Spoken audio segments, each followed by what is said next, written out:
മാന്യപ്രേക്ഷകർക്ക് നമസ്കാരം. നമ്മുടെ നാടിന്റെ ഐക്യം തകർക്കുന്ന മീഡിയ വൺ ചാനലിന്റെ ഇരുട്ടുമുറിയുണ്ടല്ലോ, അവർ അടുപ്പുകൂട്ടി ചർച്ച നടത്തുന്ന ആ ഇരുട്ടുമുറിയിൽ നിന്ന് നമ്മുടെ രാജ്യത്തിന്റെ പ്രധാനമന്ത്രി നരേന്ദ്രമോദിയെ അപമാനിച്ചുകൊണ്ട് ജിമ്മി എന്ന മാധ്യമ പ്രവർത്തകൻ രംഗത്തെത്തിയിട്ടുണ്ട്. നമ്മുടെ രാജ്യത്തിന്റെ പ്രധാനമന്ത്രിയെ ചാണകത്തലയനി എന്നാണ് ഒരു ഉളുപ്പുമില്ലാതെ ഈ ജിമ്മിയൊക്കെ വിളിച്ചു പറഞ്ഞിട്ടുള്ളത്. നമ്മുടെ രാജ്യത്തിന്റെ ഏറ്റവും പവിത്രമായ, ഭരണഘടനാപരമായിട്ട് ഏറ്റവും പവിത്രമായ ഈ രാജ്യത്തെ ഓരോ പൗരനും ബഹുമാനിക്കേണ്ട ആ ചെയറിലിരിക്കുന്ന, നമ്മുടെ പ്രധാനമന്ത്രി പദത്തിലിരിക്കുന്ന നരേന്ദ്രമോദിയെയാണ് ഒരു ഉളുപ്പുമില്ലാതെ ഒരു ചൊപ്പ ചാനലിലെ ജിമ്മി എന്ന മാധ്യമ പ്രവർത്തകൻ തെറി വിളിച്ചിട്ടുള്ളത്. ഇത്തരം കുര അധികമായതിനെ കൂട്ടിലടക്കുക എന്നുള്ളത് തന്നെയല്ലേ ചെയ്യേണ്ടത്. കുര ഇങ്ങനെ അധികരിച്ചാൽ നമ്മൾ എന്ത് ചെയ്യും? എടുത്ത് കൂട്ടിലിടും. എന്നിട്ട് ആ കൂട്ടിൽ നിന്ന് കുറച്ചാൽ പിന്നെ പ്രത്യേകിച്ച് ശല്യമൊന്നും ഉണ്ടാവില്ല. അതേസമയം അതിനെടുത്ത് കൂട്ടിലിട്ടില്ലെങ്കിൽ എവിടെയെങ്കിലും പോയിട്ട് ചാടിക്കടിക്കും. ആ അവസ്ഥയിലേക്കാണ് ഇത്തരം നിറകെട്ടവന്മാരൊക്കെ രംഗത്തെത്തുന്നത് എന്നുള്ളത് സകല ആളുകളും തിരിച്ചറിയാം. നമ്മുടെ പ്രധാനമന്ത്രി പദത്തിൽ ആരിരുന്നാലും, അതിന് ഏതു പാർട്ടിയാണെങ്കിലും അതിനെ ബഹുമാനിക്കുക എന്നുള്ളത് ഈ രാജ്യത്തിന്റെ ഓരോ പൗരന്റെയും ഉത്തരവാദിത്ത. അത് ചില ആളുകൾക്ക് അതുണ്ടാവില്ല. അവരൊക്കെ രാജ്യത്തിനെതിരായിട്ട് ഏതു സമയത്തും പ്രവർത്തിക്കുമെന്നുള്ളത് തന്നെയാ. എങ്ങനെയാ മൗദൂദി ചാനലിൽ വർക്ക് ചെയ്യുന്നവര് ആ മൗദൂദി ചാനലിൽ നിന്ന് മറ്റെന്ത് പുറത്തു വരാനാണ് എന്നുള്ളതും മറ്റൊരു യാഥാർത്ഥ്യമാണ്. ഇവരൊക്കെ എത്ര കാലമായി ഈ കുര തുടങ്ങിയിട്ട്? 2014 നമ്മുടെ രാജ്യത്തിന്റെ പ്രധാനമന്ത്രി നരേന്ദ്രമോദി അധികാരത്തിലെത്തിയ സമയം മുതല് നമ്മുടെ കേരളത്തിലെ പ്രമുഖ മാധ്യമങ്ങളിൽ ഇരുന്ന് ഈ നിഷ്പക്ഷ വേഷമണിയുന്ന പരട്ടകൾ ഉണ്ടല്ലോ, സ്വന്തമായിട്ട് പാർട്ടി ഉണ്ടാവും, ഇതൊക്കെ തന്നെ BJP വിരുദ്ധ, മോദി വിരുദ്ധ ആ ശൈലിയാണ് നമ്മുടെ കേരളത്തിലെ സകല. എന്നിട്ട് പറയും ഉളുപ്പില്ലാതെ നിഷ്പക്ഷതയാണ്. എന്നിട്ട് UDF ഇത് രണ്ടും ഒന്നാണ് എന്നുള്ളത് വലിയൊരു യാഥാർത്ഥ്യമല്ലേ. 2014 ഇവര് വിളിച്ചു പറഞ്ഞു, രാജ്യത്തിന് മുസ്ലിങ്ങൾക്കൊരു സമാധാനം ഉണ്ടല്ലോ, അങ്ങനെയാണ് ഇങ്ങനെയാണ്. എന്ത് സംഭവിച്ചോ? നരേന്ദ്രമോദി 3ാം ടേം മത്സരിക്കുമ്പോ ലോകം തിരിച്ചറിഞ്ഞു. ലോകത്ത് മുസ്ലിം ഭൂരിപക്ഷ രാജ്യങ്ങളിൽ പോലും മുസ്ലിങ്ങൾക്ക് സമാധാനമില്ല. അതേ സമയത്ത് രാജ്യം നരേന്ദ്രമോദി ഭരിക്കുന്ന ഭാരതത്തിലാണ് മുസ്ലിങ്ങള് ഏറ്റവും കൂടുതൽ സമാധാനത്തിൽ മുന്നോട്ട് പോകുന്നത് എന്ന് കഴിഞ്ഞ പുണ്യ റമദാൻ മാസത്തില് ഇവിടെ സമാധാനത്തിൽ നോമ്പ് നോറ്റ് സമാധാനത്തിൽ ചെറിയ പെരുന്നാൾ ആഘോഷിച്ചതൊക്കെ ഈ രാജ്യത്തെ മുസ്ലിങ്ങളാ.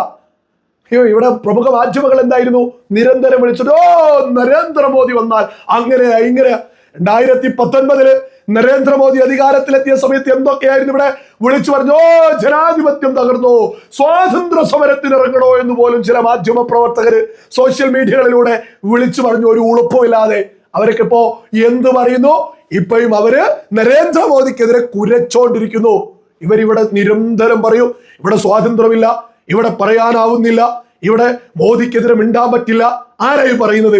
24 മണിക്കൂറും നമ്മുടെ രാജ്യത്തിന്റെ പ്രധാനമന്ത്രിക്കെതിരെ തോന്നിയത് വിളിച്ചു പറയുന്ന ആളുകൾ പറയാണ്, നരേന്ദ്രമോദിക്കെതിരെ ഇവിടെ ജനാധിപത്യം തകരാൻ പോവാണ്, അഭിപ്രായ സ്വാതന്ത്ര്യം ഇല്ലാതാവാൻ പോവാണെന്ന്.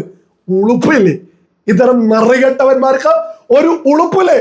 ഇതൊക്കെ ഈ രാജ്യത്ത് നിന്ന്, ഈ രാജ്യത്തിന്റെ സകല സുരക്ഷയിൽ നിന്നിട്ടല്ലേ ഇവരൊക്കെ തോന്നിയത് നമ്മുടെ പ്രധാനമന്ത്രിക്കെതിരെ, നമ്മുടെ രാജ്യത്തിനെതിരെ നിരന്തരം വിളിച്ചു പറഞ്ഞുകൊണ്ടിരിക്കുന്നത്. ഒരു ഉളുപ്പമില്ലാത്ത നിറകെട്ടവന്മാരല്ലേ നമ്മുടെ കേരളത്തിലെ പ്രമുഖ മാധ്യമങ്ങളിൽ നരേന്ദ്രമോദിക്കെതിരെ നിരന്തരം കുരച്ചോണ്ടിരിക്കുന്നത്.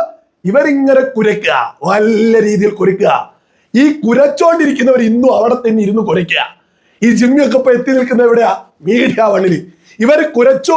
ആർക്ക് നേരെയാണോ കുരയ്ക്കുന്നത് അദ്ദേഹം ഇന്ന് എവിടെ എത്തിയിരിക്കുന്നു? 3 തവണ ഗുജറാത്ത് മുഖ്യമന്ത്രി, 3ാം തവണയും രാജ്യത്തിന്റെ പ്രധാനമന്ത്രി. ഈ കുരക്കുന്നവരോ ആ ഇരുട്ടുമുറിയൽ നമ്മുടെ നാടിന്റെ ഐക്യം തകർക്കാൻ ദിനം പ്രതി പണിയെടുത്ത് മുന്നോട്ട് പോകുന്നു. ഇവർ ഓരോരോ തമ്പൊക്കെ കണ്ടാൽ പൂച്ചിച്ച് തള്ളാൻ തോന്നും. ഞാനൊരു ഉദാഹരണത്തിന് ഇവിടെ കൊടുക്കാം.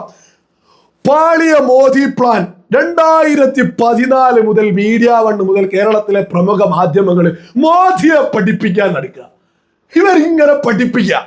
മോദിയുടെ പ്ലാനൊക്കെ മോദിയുടെ 2014 ഇവർ പ്ലാൻ പാടി എന്ന് പറഞ്ഞു. അധികാരത്തിൽ നരേന്ദ്രമോദി എത്തി.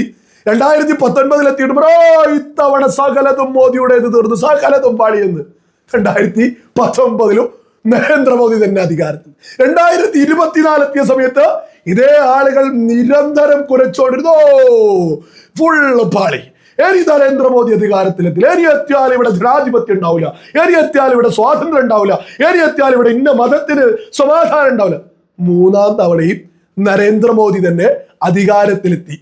ഈ രാജ്യത്തെ ജനങ്ങള് അദ്ദേഹത്തെ അധികാരത്തിലേക്ക് എത്തിച്ച്. ഇവിടെ അഭിപ്രായ സ്വാതന്ത്ര്യമില്ലേ, ഇവിടെ മീഡിയ കൊണ്ട് വർക്ക് ചെയ്യുന്നില്ലേ, അതിലപ്പുറം ഇനി എന്ത് സ്വാതന്ത്ര്യം ഈ രാജ്യത്ത് വേണ്ടത്? ഈ രാജ്യത്തിന്റെ പ്രധാനമന്ത്രിക്കെതിരെ പച്ചത്തറി വിളിക്കുന്ന, പച്ചതറികേട് വിളിച്ചു പറയുന്ന, മറ്റു രാജ്യത്തിന്റെ ആളുകളെയൊക്കെ പരമാവധി പൊക്കി നടക്കുന്ന, ഇറാൻ പോലും സുന്ദരമാണ് എന്ന് പറയുന്ന, സിറിയ പോലും സൂപ്പറാണ് എന്ന് പറയുന്ന, ഇറാഖിൽ ജനാധിപത്യം അത്രയുമുണ്ട് എന്ന് പറഞ്ഞ ദാവൂദ് ഉൾപ്പെടെയുള്ള ആളുകള് ഈ പറയുന്ന ചാനലിൽ ഇരുന്ന് തോന്നിയത് പറയാ. ആ ചാനലിന് ഇവിടെ സ്വാതന്ത്ര്യം ഉണ്ടെങ്കിൽ എന്ത് സ്വാതന്ത്ര്യം ഇല്ല എന്ന, എന്ത് സമാധാനമില്ല എന്ന, എന്ത് സുരക്ഷയില്ല എന്ന ഇവന്മാരിങ്ങനെ കിടന്ന് വിളിച്ചു പറഞ്ഞുകൊണ്ടിരിക്കുന്നത്. മോദിയുടെ പ്ലാൻ പാളി എന്ന് പറഞ്ഞതൊക്കെ ഏത് വിഷയത്തിലാണെന്നാണ് നിങ്ങൾ കരുതിയത്? ഈ വനിതാ സംവരണമൊക്കെയായി ബന്ധപ്പെട്ട് ഇത് മോദി ഈ മോദിയും അമിത്ഷാക്ക 3ാം ടേമും ഇവിടെ ഭരിക്കുമ്പോഴും അവരെക്കാൾ ബുദ്ധി ഈ ജിമ്മിക്കും ദാവൂദിനും അജിൻസിനും ഇത്തരം ആളുകൾക്കാണ് എന്നൊക്കെ ഇവര് പറയുമ്പോ ബോധമുള്ള ജനത പുച്ഛിച്ച് തള്ളില്ലേ? ഇവരാണ് പോലും മോദിയെക്കാളും അമിത്ഷായെക്കാളൊക്കെ തന്നെ ഈ മീഡിയ വണ്ടിൽ ഓരോ തമ്പ് കാണുമ്പോ ചിരിയാ വരിക. മോദിക്ക് എന്ത് പാടിയെന്ന് മോദിക്ക് അമിത്ഷാക്കും അറിയൂലേ? ഇത്തരം ഒരു ബില്ല് കൊണ്ടുവരുമ്പോ ഒരു അവസരമാണ് പ്രതിപക്ഷത്തിന് ആദ്യമായിട്ട് കിട്ടുന്നത് ഒന്ന് പരാജയപ്പെടുത്താൻ. അത്തരത്തിൽ പരാജയപ്പെടുത്തുക തന്നെ ചെയ്യുമെന്നുള്ളത് കൃത്യമായി മനസ്സിലാക്കിയാണ് വനിതാ സംവരണ ബില്ലൊക്കെ കൊണ്ടുവന്നത്. അത് കൊണ്ടുവന്ന സമയം മുതൽ രാജ്യത്തെ അഭിസംബോധന ചെയ്ത് നരേന്ദ്രമോദി പ്രസംഗിച്ചില്ലേ? അതിനേക്കാൾ വലിയൊരു രസമുണ്ട്. ദൂരദർശനയൊക്കെ എന്തൊക്കെയോ പറയുന്നുണ്ട്. ഏത് ചൊപ്പം ഈ ചാനലിൽ ഇരുന്നിട്ട് ഈ രാജ്യത്തെ എല്ലാ സ്ഥലത്തും കൃത്യമായിട്ട് ആളുകൾ കാണുന്ന ഒരു ചാനൽ, ഔദ്യോഗിക പരിവേശത്തിലൊന്നും കാര്യമില്ല. ഏതിലാ പറയുന്നത്?